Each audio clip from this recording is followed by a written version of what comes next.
MBBS in abroad. Apollo MedSkill 6 years of MBBS program will be completed in 35 lakhs only.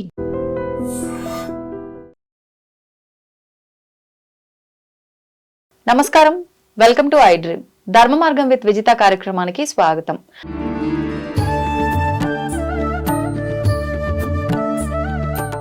నమస్తే అండి. జై శ్రీరామ్.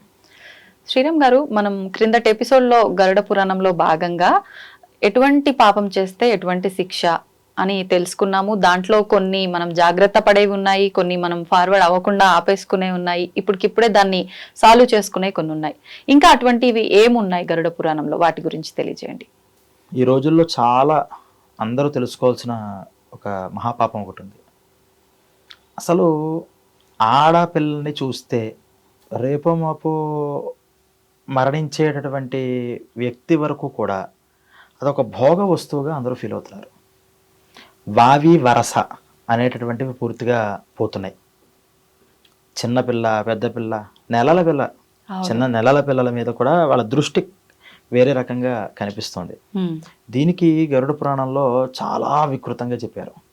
దీన్ని కన్యాహత్య అన్నారు.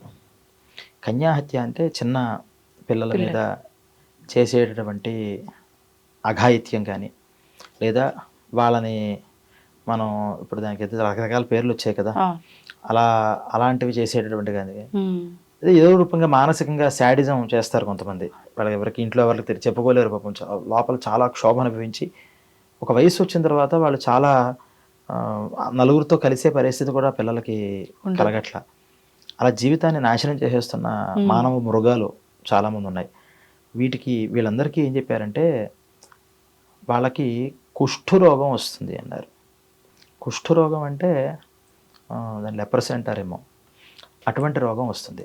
అంటే ఇప్పుడు వచ్చి ఇంకో మనకి మెయిన్గా తెలుసుకోవాల్సింది ఏంటంటే, ఇప్పుడు కుష్ఠరోగం ఉన్న వాళ్ళందరూ కూడా గతంలో ఈ పాపమే చేసి ఉంటారా? మనకి ఆ డౌట్ కూడా రావాలి కదా. గతంలో చేసుకున్న అంటే కుష్ఠరోగం ఉన్న వాళ్ళందరూ ఈ పాపమే చేశారు అని చెప్పట్లా. ఈ పాపం చేసిన వాళ్ళకి ఈ రోగం వచ్చే జన్మ వస్తుంది. అంటే సార్వత్రికంగా కేవలం కుష్ఠరోగానికి ఇదొక్కటే కారణం కాదు. అంటే ఈ కన్యాహత్య ఒక్కటే కారణం కాదు, అనేక కారణాలు ఉన్నాయి. ఇప్పుడు మనం మాట్లాడుతున్న కన్యాహత్య విషయం కాబట్టి, కన్యాహత్య చేసిన వాళ్ళకి ఏమొస్తుంది అంటే కుష్ఠరోగం వస్తుంది. అంటే కుష్ఠరోగం డైరెక్ట్ పుట్టేస్తారా? ఇంకా నరకలోకంలో వీళ్ళకి ఏమి యాతనలు ఉండవా? అవి తర్వాత ఎపిసోడ్లో వస్తాయి. ఈ భయంకరమైన శిక్షలు అనమాట. అంటే దాన్ని మనం రఫ్గా చెప్పుకుంటే, ఒక కాలుతున్న ఇనుమ స్తంభం ఉంటుంది. అది ఎలా ఉంటుందంటే 1000 degrees అంటాం కదా, అసలు అది మెల్ట్ అయిపోయేలా ఉంటుంది. అది కానీ మెల్ట్ అవ్వదు. అక్కడ వచ్చిందనివే అంతే. శరీరం మెల్ట్ అయిపోతుందేమో అనుకుంటాం, మెల్ట్ అవ్వదు. కానీ మెల్ట్ అయిన ఫీలింగ్ మాత్రం, మెల్ట్ అయితే ఎంత నొప్పి వస్తుందో నొప్పి కంటిన్యూ అవుతూ ఉంటుంది. అది వాళ్ళు ఒక టైం పీరియడ్ పెట్టుకుంటారు. నువ్వు చేసిన పాపానికి ఇంతసేపు ఆ అమ్మాయి ఈ అనుభవం, ఈ బాధను అనుభవించింది కాబట్టి ఇన్ని సెకండ్లు. అంటే ఇక్కడ ఇంకో మైనస్ ఏంటంటే, ఇక్కడ మనకి టైంకి అక్కడ టైంకి చాలా తేడా ఉంటుంది కదా. ఇక్కడ ఒక సెకండ్ ఎవరినో చిన్న అమ్మాయిని ఇబ్బంది పెట్టావు, కానీ అక్కడ కొంత గంట సేపు నువ్వు అనుభవించాల్సిన టైం కింద మారిపోతుంది. ఆ టైమర్ పెట్టుకుని మరి వాళ్ళు ఏం చేస్తారంటే, చిన్న చిన్న వాళ్ళు మనకి good touch or bad touch అని కూడా పాపం చూపించే ఎంత దౌర్భాగ్యం అండి చూడండి. అంటే ఏ సమాజంలో ఉంటున్నాం మనం? గుడ్ టచ్ బ్యాడ్ టచ్ నేర్పించాలా ఆడపిల్లలకి? అంటే అంత రక్షణ లేని పరిస్థితిలో వెళ్ళిపోతున్నాం. ఇలా ఇప్పుడు నేను మాట్లాడుతుంది ఘోరమైన తప్పుల గురించి మాట్లాడట్లా, good touch or bad touch. Bad touch చేసినటువంటి మనుషుల యొక్క పరిస్థితి ఏంటంటే, ఆ స్తంభాన్ని తీసుకెళ్లి ఏ టచ్ అయితే ఎక్కడైతే చేశాడో, ఎంతసేపు అయితే చేశాడో, చేస్తున్నప్పుడు అవతల వ్యక్తికి ఎంతసేపు ఆ బాధ కలిగిందో అలా ఆ స్తంభాన్ని టచ్ చేయిస్తారు, మెల్ట్ అయిపోతున్న స్తంభాన్ని. మరి టచ్కే ఎలా ఉందంటే ఇంకా తర్వాత విషయాలు ఎలా ఉంటాయనేవి మనం తర్వాత తెలుసుకోవచ్చు. అయితే అక్కడ అనుభవించాల్సిందంతా నిశ్శేషంగా అనుభవించరు. ఎందుకంటే వీళ్ళు అదొక్కడే కాదు, ఇంకా చాలా పాపిష్ట పనులు చేశాడు. అన్నిట్లో పాటు దీన్ని కూడా ఒకసారి టచ్ చేస్తారు. అంటే ఒక మీకు డిషెస్ పెట్టినప్పుడు, మీకు ఇష్టమైన కూరలో మీకు ఆలు ఫ్రై అంటే ఇష్టం, మామిడికాయ పప్పు ఇష్టం, ఇంకోటి ఇష్టం, అన్ని ఇష్టమే. అన్ని ఇష్టాన్ని మాత్రాన్ని ఒకదాన్ని తింటూ కూర్చోరుగా, అన్ని కాస్త టచ్ చేస్తారు. ఇలా ఈ పాపాన్ని ఇలా కొంత టచ్ చేసి మిగతాది పెట్టుకుని ఇక్కడికి వచ్చినప్పుడు ఈ లెప్రసీ అనేటటువంటి వ్యాధికి దూరం అవుతాడు. మరి వాళ్ళ పాపం ఎంత ఇబ్బంది పడతారు చూడండి. అది వచ్చిన వాళ్ళు నిజంగా పాపం వాళ్ళకి నరకయాతన.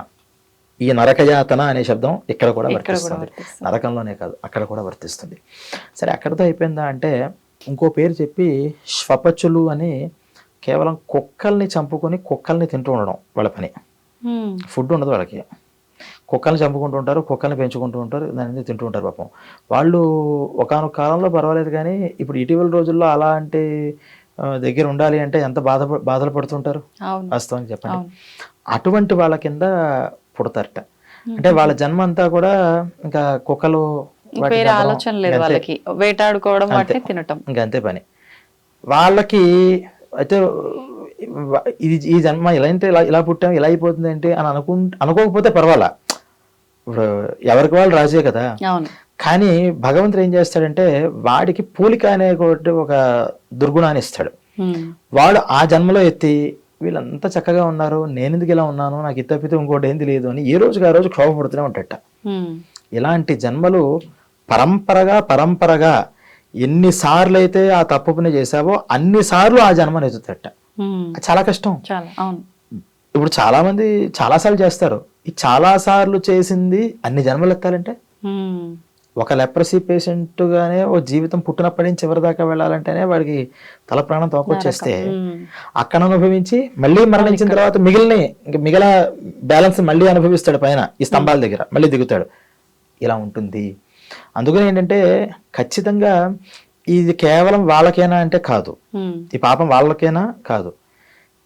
ఆఫ్టర్ 10 years తర్వాత చేసినటువంటి పాపాలు ఫుల్ అకౌంట్ అంతా కూడా చేసిన ఆ పిల్లాడికి వెళుతుంది. మనం ఇది కూడా ఇంట్రడక్షన్లో చెప్పుకున్నాం. బిలో 10 years తల్లిదండ్రులకు కూడా షేర్ ఉంటుంది దాంట్లో. అందుకని ఖచ్చితంగా అటువంటి పాపాలు చేసినప్పుడు ఏం చేయాలంటే వెంటనే దండన చేయాలి, చితక్కొట్టు అవతల పడేయాలి. చిన్నప్పటి నుంచి ఒక ఆడపిల్లని ఆడపిల్లగా చూడడం అనేది నేర్పించలేదు కాబట్టే కదా వాడు అలా చేస్తున్నాడు, ఆ పాపం వస్తుంది. నేర్పించామంటే ఆయన వాడు చేస్తున్నాడు, నువ్వు నిఘా పెట్టలేదు. కన్న తర్వాత కంటికి రెప్పలా కాపాడుకోవాలి. ఇంత పరిస్థితి అంటే చిన్న 8 ఏళ్ల 7 ఏళ్ల పిల్లలు కూడా కొంతమంది అంటే బై బర్త్ క్రిమినల్స్ వాళ్ళు.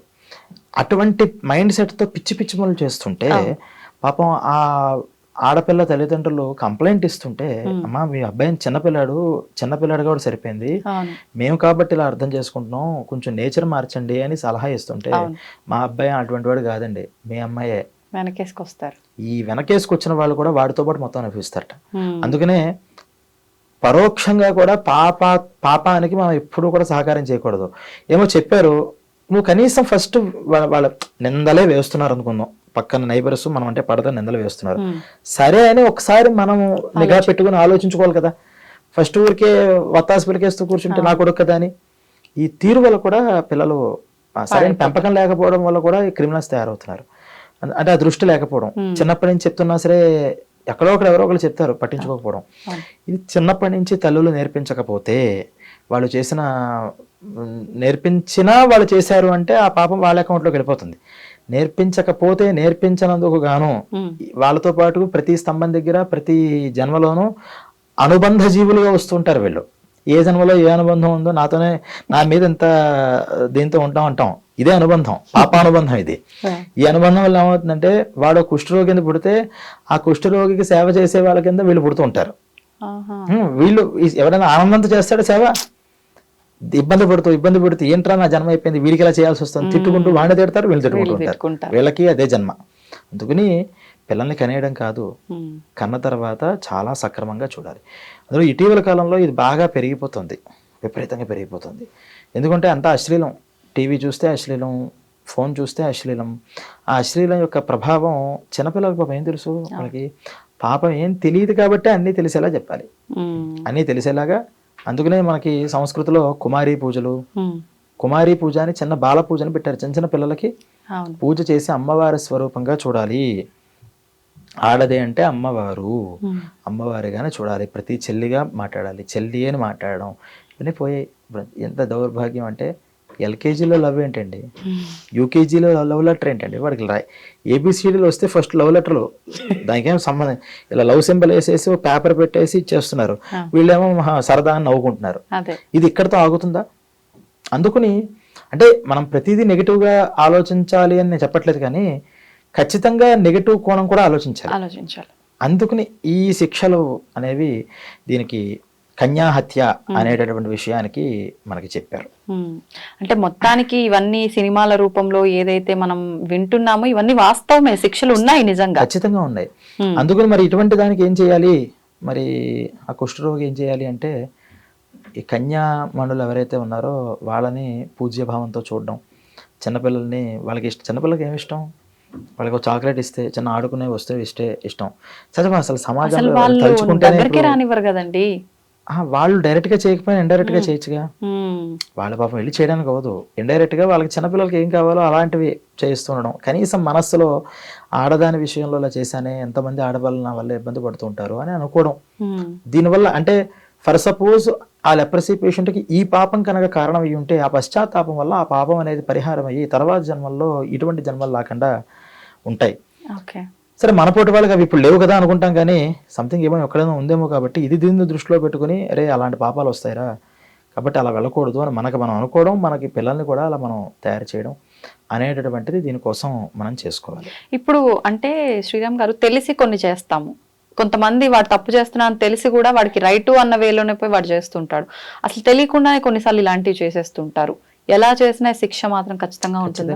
ఖచ్చితంగా అంటే తెలియకుండా ఇలాంటి పనులు చేయడానికి సాధ్యం అవ్వదండి. వాస్తవానికి తెలిసే చేస్తాడు ఎవడైనా సరే. ఇది ఒక్కటే అని కాదు, మామూలుగా అంటే ఏదైనా అంటే దీని గురించి కూడా మనం అన్ని ఇంట్రడక్షన్ మాట్లాడుకుందాం. ఇప్పుడు ప్రేక్షకులు ఆ 1 hour ఇంట్రడక్షన్ ఎందుకు తెలుసుకోవాలి అంటే దీని అర్థం అవ్వాలంటే అది బాగా తెలుసుకోవాలి. అది 1-2 సార్లు వినాలి.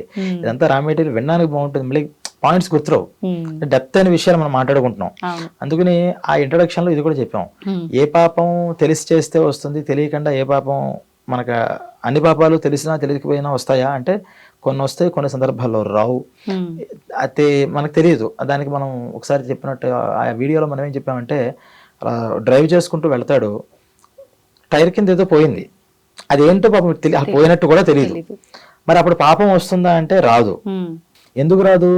మరి జీవి అయితే పోయింది కదా, ఎందుకు రాదు అంటే నీ కర్మ కాదు దాని కర్మ, దానికి నీతో ఒక రుణం ఉంది నీ చేతిలో పోవాలని, ఆ రుణాన్ని తీర్చేసుకోండి. కానీ ఏదో వెళ్ళింది, ప్రెస్ అయింది, వెళ్ళిన తర్వాత సంథింగ్ ఏదో ఒకసారి వెళ్ళింది అని ఆపి వెనక్కి చూశాడు అంటేనే నీకు అది అంటుకునే పాపం కాబట్టి మనకు అంటపడుతుంది, లేకపోతే మనకు కంటపడింది. ఇప్పుడు ఏం చేయాలి? అయ్యో నా అవసరంగా చేశానేది నేను, దాన్ని అలా రోడ్డు మీద పడేసి వెళ్ళిపోకుండా పక్కకి తీసుకెళ్ళి దానికి ఏదో ఒక మట్టిలో కూరడమో పాతడమో ఏదో చేసి ఇక మీదట మళ్ళీ వెళ్ళినప్పుడు ఇలా జరిగింది నా వల్ల, కొంచెం జాగ్రత్తగా వెళ్ళి ఉండాలి, ఇలా ఈసారి వెళతాను అని మార్చుకోవడం అనేది చేయడం వల్ల పాపం యొక్క తీవ్రత 50% అక్కడ తగ్గిపోతే తర్వాత 50% తగ్గిపోతుంది. ఇలా కొన్ని పాపాలు ఉంటాయి తెలియక చేసిన పాపాలు అని. కానీ ఇటువంటి క్రూర కృత్యాలు చిన్నపిల్లల మీద, ఆడపిల్లల మీద అంటే ఇలాంటి వాళ్ళు ఇక్కడ తప్పించుకుంటున్నారండి, కానీ పరమ దారుణంగా అవుతుంది వాళ్ళకి. ఇక్కడ కూడా మనం చెప్పాను, తప్పించుకోవడం అంటే అర్థం ఏంటంటే వాడు ఇంకా పాపాలు అనుభవం ఇంకా పొందే యోగ్యత ఉంది వాడికి. ఇప్పుడు వాడికి ఇది ఒక్కతే దాంతో సరే ఇంత క్రూరమైంది కదా అని వెంటనే చంపేశాడు అనుకోండి, మరి వాడికి ఇంకా పాపాలు అనుభవించడానికి టైం ఏది? అంతే. అంటే వాడికి ఈ శిక్ష సరిపోదు, ఇంకా ఎక్కువ శిక్ష కావాలి కాబట్టి ఇక్కడ సరిపోదు. ఇప్పుడు నేను చెప్పిన ఇనప స్తంభం శిక్ష ఏ దేశంలో అయినా ఇస్తారా? ఏ న్యాయస్థానంలో ఇస్తారా? ఏమి ఇస్తారు? మహా అయితే జైల్లో పెడతారు. నిర్భయ లాంటి కేసుల్లో కూడా ఏమి ఇస్తున్నారు? దాంట్లో చిన్న శిక్షలు ఉంటాయి. అంటే చిన్న శిక్షల అంటే పెద్ద శిక్షల, చిన్న శిక్షల అనేది వాడు చేసిన తప్పు, ఆ తల్లిదండ్రుల యొక్క బాధ, ఆ పిల్ల పడిన మానసిక నరకయాతంతో పోలిస్తే వీడి శిక్ష ఎంతండి? వాడు ఎక్కడ కూర్చున్నా జైల్లో బయట తిరగట్లేడు, కానీ తింటాడు, పండుకుంటాడు, వాడి పనులు వాడు ప్రశాంతంగా చేసుకుంటాడు. కొన్ని సందర్భాల్లో వాళ్ళని ఎన్కౌంటర్లు చేసే పరిస్థితులు ఇలాంటివి చేయండి క్షణంలో కదండి అది. వాడి బాధ అంతా ఒక క్షణంలో ఇలా పోయింది, బుల్లెట్ పోయాడు, కానీ అది సరిపోదు. ఆ పిల్ల పడిన బాధ ఎంత తీవ్రంగా పడింది. అటువంటి శిక్షలు ఇక్కడ పడవు, ఇక్కడ మనం భూమి మీద వేయలేం. కాబట్టి దేవుడు అక్కడ ప్రిపేర్ చేసి అంత సిద్ధంగా ఖచ్చితంగా ఉంచుతాడు. అందువల్ల పొరపాటును కూడా స్త్రీ రూపంగా, కన్యా రూపంగా, ఆడదాని ఉసురు అంటారు. ఆ ఉసురు గురించి తర్వాత వస్తుంది. ఇది కన్యా, బిఫోర్ చైల్డ్ ఏదైతే ఉందో అది చాలా మనం ఫస్ట్ నుంచి నేర్పించాలి పిల్లలకు కూడా. అదే విధానంగా నేర్పించి గౌరవంగా. అందుకనే పూర్వం ఆడవాళ్ళ విషయంగా మర్యాద రావడం కోసం అవి నేర్పించేవారు. ఆడకి లేదు, మగకి లేదు, అవును పరమదారుణంగా ఉంది. అవును అసలు ఎంత దారుణం అంటే 6 months నుంచి 6 కూడా తగ్గిపోయింది, ఇప్పుడు 3 months చిన్న బేబీ అయితే చాలు అంతే. అంతే, ఆడదంటే ఆడపిల్ల చాలా అయి అంతే. ఉంటే చాలు. అది 60 years ఓల్డ్ వృద్ధురాలైనా సరే వీడికి అసలు కంటికి అంటే కామాంధులు అంటారు. అటువంటి కామాంధులకి అంటే దీంట్లో కూడా ఇంకా తర్వాత ఉంటాయి. ఆ రూపంగా చూడకూడదట, చెడు దృష్టితో చూడకూడదు. చూస్తే ఏమవుతుందో దానికి ఉన్న శిక్షలు తర్వాత ఉన్నాయి. మరి అంటే మనస్సు మరి కంట్రోల్ చేసుకోవడం కష్టం కదండి. టీనేజ్ వస్తుంది, టీనేజర్లు ప్రాక్టికల్ గా మాట్లాడుతున్నాను. మనం పురాణాలు చెప్పేస్తే ప్రాక్టికాలిటీ ఉండదు, ప్రాక్టికల్ గా మాట్లాడదాం. టీనేజ్ వచ్చింది, టీనేజర్ యొక్క స్వభావం ఏంటి, లోపల హార్మోన్స్ వల్ల కానీ దేనికైనా సరే ఒక అట్రాక్షన్ అనేది ఉంటుంది. అది తప్ప అదే దాని పాపం ఎలా అంటారండి? పాపం అని వాడికి తెలిసిన ఏజ్ యొక్క ప్రభావం కదా అది అన్నప్పుడు అక్కడ నీకు ఒక్కసారి ఆ భావన కలగచ్చు, ఒక ఇష్టపడడము ఇంకోటో. కానీ క్రిమినల్ గా ఆలోచించడమును సరదాగా ఇష్టపడడానికి తేడా ఉందా లేదా? చాలా తేడా. ఈ క్రిమినల్ మెంటాలిటీ వరకు మనస్సుకు తీసుకెళ్ళకూడదు. ఫస్ట్ ఏదో సరదాగా ఇష్టపడ్డావు, ఇలా ఇస్తే నాకేదో ఏమిటి ఇష్టపడడంలో కూడా పూర్వకాలంలో కూడా ఇష్టపడేవారు. ఎలా ఇష్టపడేవారు? ఈమెతో నా జీవితం ఉంటే బాగుండేదే, నాతో ఉంటే బాగుంటుంది. ఇప్పుడు ఎవరండి అలా అనుకునేది? లేరు. ఎక్కడో ఉన్నారు ఒకటిద్దరు మహానుభావులు. మ్యాక్సిమం పీపుల్ లైఫ్ జీవితం కాదు, తాత్కాలికమైన క్షణికానందం నాకు కావాలి. ఇది చాలా ప్రమాదం. దీన్ని మనం మార్చుకోవచ్చు. అన్నిట్లో కల్తీలాగా ఇక్కడ కూడా మనుషులు, బంధాలు, బంధుత్వాల్లో కూడా కల్తీ వచ్చేసినాయి. అందుకని ఈ విషయం చాలా మనం ప్రతినిత్యం కూడా మనం చాలా జాగ్రత్తతో, ఒక ఆడపిల్ల పుట్టినా కష్టమే. ఆడపిల్ల పుడితే ఎక్కడ ఏం జరుగుతుందో, ఏ రోజు ఏది వినాల్సి వస్తుందో బాధ. మగపిల్లాడు పుట్టినా కష్టమే, ఎక్కడ ఏ విధోపం చేసేస్తాడో. అందుకని వీళ్ళు జాగ్రత్తగా ఉండాలి, వాళ్ళు జాగ్రత్తగా పెంచాలి. అప్పుడు సమాజంలో మంచి వాళ్ళు రావడానికి చిన్నప్పటి నుంచి కాస్త ఆధ్యాత్మికత, ఒక డివోషన్, ఈ మార్గాన్ని తీసుకొస్తూ ఉంటే కొంత, అంటే ఇప్పుడు నేను 100% మారిపోతారు, శుద్ధపూసలు అయిపోతారు అని చెప్పలేము. ఎందుకంటే కేవలం ఈ వాతావరణమే కాదు, బయట ప్రపంచం, టీవీస్, ఫ్రెండ్స్ మాట్లాడుకునేటటువంటి మాటలు, మీకు 3rd class 4th class పిల్లలు మాట్లాడుకునే బూతులు మనం వెళ్ళైపోతున్నాం. అంత దారుణంగా మాట్లాడుతున్నారు వాళ్ళు, పెద్ద పెద్ద డైలాగ్స్ అని. అంటే ఆ వాతావరణం, ఎందుకంటే ఇంట్లో కూడా అవే మాటలు పెద్దవాళ్ళని మాట్లాడుతూ ఉంటే చూసి నేర్చేసుకుంటారు. క్యాజువల్ అయిపోయింది, బాగా అయిపోయింది. అందుకని ఆ వాతావరణం నుంచి ఖచ్చితంగా రాకపోతే మాత్రం కన్యాపాతకం, చాలా కన్యాహత్య అనేది మహాపాతకంగా చెప్పారు. మొత్తానికి చాలా జాగ్రత్తగా ఉండాలి. లైఫ్ అనేది చాలా జాగ్రత్తగా లీడ్ చేయాలి. అంతా కూడా ఒక ప్రణాళిక, ప్రతి కదలిక ఒక ప్రణాళిక ప్రకారం వెళ్ళాలంటారు. ధన్యవాదాలండి. తవ్వుతున్న శివలింగం సరే, దాన్ని అట్లా కప్పేసేయండి, చూపించదండి. Krishna is there. మూర్తి పూజ కాదు, సాక్షాత్ బ్రజేంద్ర నందన భగవాన్ ఉన్నారు మూర్తిలో. ఏమీ ఆశించకుండా ఆరాధించే వాళ్ళు కూడా ఉన్నారా ప్రభుజీ? నిజమైన భక్తి అంటే మనకు తెలియదు కాబట్టి